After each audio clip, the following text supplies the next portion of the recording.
Kuna watu wengine wanaimisi tu, yani wanahitaji muda wote wasafiri na meli. Mimi naitwa Edmond Rutajama, ni afisa uhusiano kampuni ya meli ya Tanzania. Naam, katika vitu ambavyo watu wa kanda ya Ziwa wanavithamini sana ni usafiri wa meli.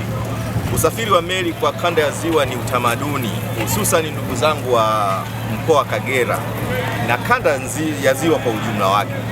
Unaposafiri na meli unakuwa ni kama umeweka utamaduni sawa.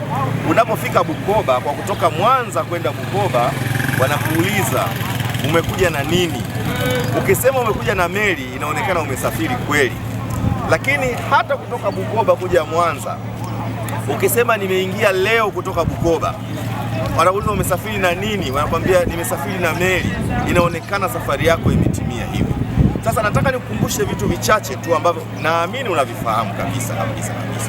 Nasema kwamba usafiri wa meli ni utamaduni kwa watu wa Kagera kwa sababu hii moja. Tazama hapa. Ukiwa ndani ya meli hii ya New Victoria, una ruhusa ya kuzunguka maeneo tofauti. Ukiangalia una mandhari ya ziwa yote unaiona kama unavyoiona hapa.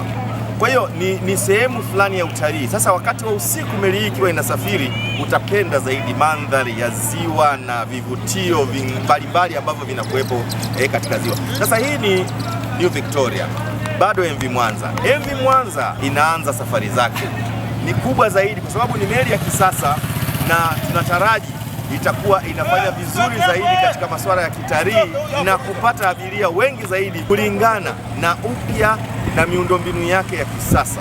Mimi ni Edmond Rutajama na hii ni Meli TV ya kampuni ya Meli Tanzania, Tashiko.